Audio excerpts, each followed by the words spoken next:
ರಮೇಶ, ಹೇಳಿ ಗೌಡ್ರೆ. ಎಲ್ಲಿ ನಿಮ್ಮ ಅಣ್ಣ ಹಾಗೂ ನಿಮ್ಮ ತಂದೆ ಕಾಣ್ತಾ ಇಲ್ಲ? ಯಾಕೋ ಮೌನವಾಗಿ ಬಿಟ್ಟೆ? ನಿನ್ನ ಹೆಂಡತಿ ಕಾಮಿನಿ ಮಾತು ಕೇಳಿ ಅವರನ್ನು ಹೊರ ಹಾಕಿದೆ ಅಂತೆ.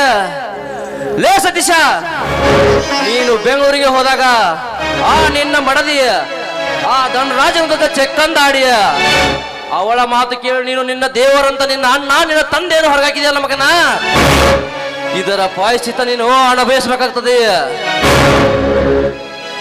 ಲೇ ಸತೀಶ, ಈಗಲಾದರೂ ಕಾಲ ಮಿಂಚಿಲ್ಲ, ಹೋಗಿ ನಿನ್ನ ದೇವರನ್ನು ಸೇರ್ಕೋ. ಆಯ್ತು ಗೌಡ್ರಿ, ನನ್ನ ಮಾಡಿದ ತಪ್ಪು ಕ್ಷಮಿಸಿ ಅವರಿಗೆ ಕಾಲಿಗೆ ಬೀಳುತ್ತೇನೆ.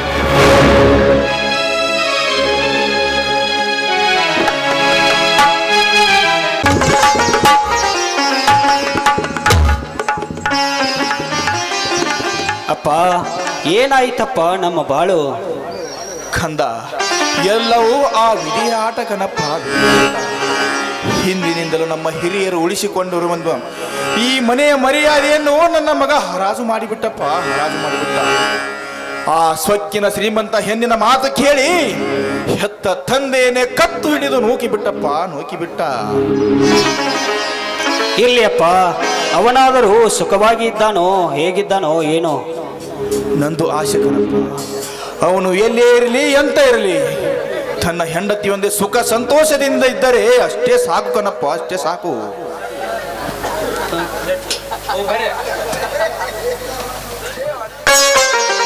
ಅಣ್ಣ, ಯಾವುದು ನನಗೆ ತಿಳಿಯದೆ ನಿನ್ನ ಮೇಲೆ ಕೈ ಮಾಡಿ ತಪ್ಪೈತನ್ನ ಕ್ಷಮಿಸಿ.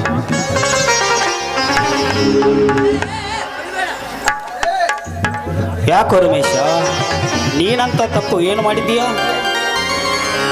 ಅಣ್ಣ, ಇದಕ್ಕೆಲ್ಲ ಕಾರಣ ನನ್ನ ಮನೆ ಒಡೆದು ಹಾಳ ಮಾಡಿದ ಸೋಳೆ ಮಕ್ಕಳು. ಯಾರು ಕಣಪ್ಪ ಅಂತ ಸೋಳೆ ಮಕ್ಕಳು? ಅದೇ ಧನರಾಜ, ಜಗದೀಶ. ನಾನು ಆಗಲೇ ಹೇಳಿದ್ದೆ ಅಪ್ಪ, ಆ ದುಷ್ಟನ ಮನೆಗೆ ನನ್ನ ತಂಗಿಯನ್ನು ಕೊಡುವುದು ಬೇಡ ಅಂತ. ಆ ಕಬ್ಬಿದ ಕುರಿಯನ್ನ ಈಗ ನಾವು ಕತ್ತರಿಸಲೇಬೇಕಪ್ಪ. ನಿಜ ಕಣಪ್ಪ, ಇಷ್ಟೆಲ್ಲಕ್ಕೆ ಕಾರಣ ಸತ್ಯನ ಶ್ರೀಮಂತ ಧನರಾಜನೇ. ಇಷ್ಟು ವರ್ಷ ಸುಮ್ಮನಿದ್ದೆ ನನ್ನ ಮಗಳ ಎಂಬುವ ಕಾರಣಕ್ಕೆ ನನ್ನ ಮನೆತನ ಒಡೆಯಲಿಕ್ಕೆ ನೀನೇ ಕಾರಣ ಎಂದು ತಿಳಿದ ಸುದ್ದಿ ಕೇಳು. ನನ್ನ ಹೃದಯದಲ್ಲಿರುವ ರಕ್ತ ಕೊತ ಕೊತನೆ ಕುದಿಯುತ್ತದೆ. ಈಗಲೇ ಬಂದು ನೀನು ನಿನ್ನ ಭೂತಾಯ ಗರ್ಭದಲ್ಲಿ ಹೊರಗೆ ಕುಳಿತುಕೊಂಡರೆ ನಿನ್ನನ್ನು ತರದರನ್ನ ಹಿಡಿದು ತಂದು ನಿನ್ನ ಹೆಡಮುರಿಗೆ ಕಟ್ಟಿ ಈ ನನ್ನ ಮಗನ ಕೈಯಿಂದ ನಿನ್ನ ಶಿರಚ್ಛೇದನ ಮಾಡಿ ಹಸಿದು ನಿಂತಿರುವ ಈ ಭೂತಾಯಿಗೆ ನಿನ್ನ ರಕ್ತದಿಂದ ಅಭಿಷೇಕ ಮಾಡುತ್ತೇನೆ. ನಡೆ ಕಂದ. ಅಪ್ಪ, ಇಂಥ ದುಷ್ಟ ಶ್ರೀಮಂತರು ಇಂಥ ಜಗತ್ತಿನಲ್ಲಿ ಬಡವರನ್ನು ಒಳಿಸಿ ಅಣ್ಣ ತಮ್ಮರನ್ನು ಬೀದಿಯ ಬೀಳುವಾಗೆ ಮಾಡಿದ್ದಾರೆ. ಅಂತ ಸೂಳೆ ಮಕ್ಕಳು ಇಂಥ ಭೂಮಿ ಮೇಲೆ ಇರಬಾರದು. ಆ ಸೂಳೆ ಮಕ್ಕಳ ಕತ್ತರಿಸಿದ ನಡೆ. ನಡೆಯಪ್ಪ ನಡೆ. ಆ ಕಪ್ಪಿದ ಕುರಿಗಳನ್ನು ಧರಧರನೆ ಎಳೆದು ಕತ್ತರಿಸಿ ಹಾಕಿ ಬಿಡೋಣ. ಹೋಗೋಣ. ಆಯ್ತಪ್ಪ, ನಡೆಯಿರಿ. ಈ ಶಿವಪ್ಪನ ಮಕ್ಕಳು ಕ್ರಾಂತಿಯ ಕಿಡಿಯನ್ನು ಸಮಾಜಕ್ಕೆ ಎತ್ತಿ ತೋರಿಸೋಣ. ನಡೆಯಿರಿ. ಹೃದಯ ಸಮುದ್ರ ಕಲಗಿ ಭಕ್ತಿಯ ದೇಶದ ಬೆಂಕಿ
ಇಷ್ಟು ದಿನ ಬರೀ ಬಡವ ಶಿವಪ್ಪ ಇದ್ದ ಕಣ ನಾನು ನನ್ನ ಮನೆತನ ಒಡೆಯುವುದಕ್ಕೆ ನೀನೇ ಕಾರಣ ಅಂತ ಗೊತ್ತಾಕ್ಷರ ಆ ಶಿವನ ಉರಿಗಳನ್ನು ತೆರೆಯುವುದಕ್ಕೆ ಇಬ್ಬರು ಹುಲಿಗಳನ್ನು ಕರೆದುಕೊಂಡು ಬಂದಿದ್ದೇನೆ ನಿನ್ನ ಬೇಟೆಯಾಡಲು.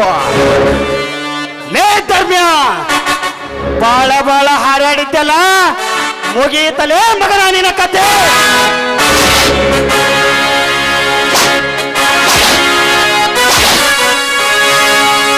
ಸೂರ್ಯಚಂದ್ರರೇ ನಿಲಕಂಗಳು ನಿಶಿಂಗರೇ ನಿಲ ಅಂಗಲು ದಿಕ್ಪಾಲರೇ ನಿಲಕಂಗಳು ಚಲಿಸಿದರು ನಿನ್ನ ವೇಗವೇ ನಿನ್ನ ರಾಕ್ಷಸರ ಚಳಿ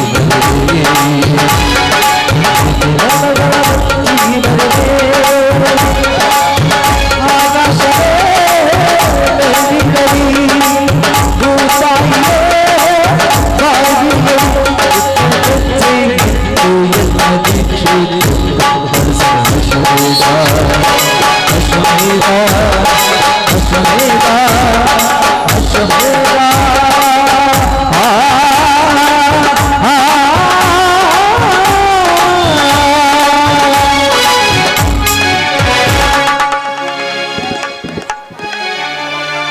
ಕಂದ, ಅಂತೂ ಅಧರ್ಮ ತಾಡವಾದ ಈ ಶ್ರೀಮಂತನ ಅಂತವಾಯಿತು. ಧರ್ಮ ತಲೆ ಎತ್ತಿತು, ಧರ್ಮ ಸ್ಥಾಪನೆಯಾಯಿತು.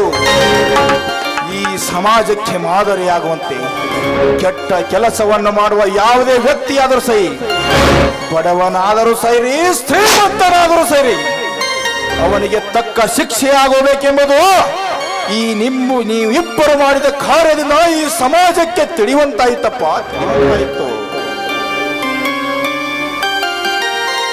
ಇನ್ನು ಮುಂದೆ ಈ ಶ್ರೀಮಂತನ ಆದರ್ಶವನ್ನು ನೋಡಿ ಕೆಟ್ಟ ಕಾರ್ಯ ಮಾಡುವ ಪ್ರತಿಯೊಬ್ಬ ವ್ಯಕ್ತಿಯು ಸುಧಾರಣೆಯಾಗಿ ಧರ್ಮವನ್ನು ಪರಿಪಾಲನೆ ಮಾಡಿ ಧರ್ಮದಿಂದ ನಡೆದು ನ್ಯಾಯ, ನೀತಿ, ಸತ್ಯ ಎಂಬ ಪದವನ್ನು ಈ ಸಮಾಜಕ್ಕೆ ಎತ್ತಿ ತೋರಿಸಿ ಸಮೃದ್ಧಿ ಜೀವನ ನಡೆಸಿ ಬಡವರನ್ನು ಈ ಸಮಾಜದಲ್ಲಿ ಗೌರವದಿಂದ ಕಾಣುವಂತಾಗಬೇಕೆನ್ನುವುದೇ ಈ ನಾಟಕದ ತಿರುಳು.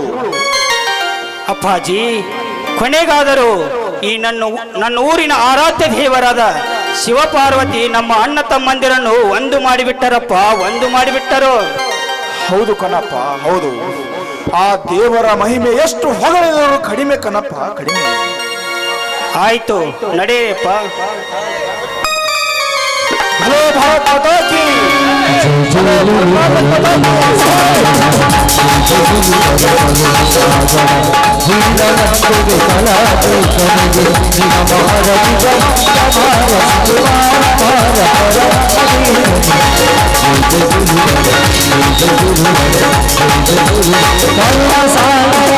बोलो भारत माता की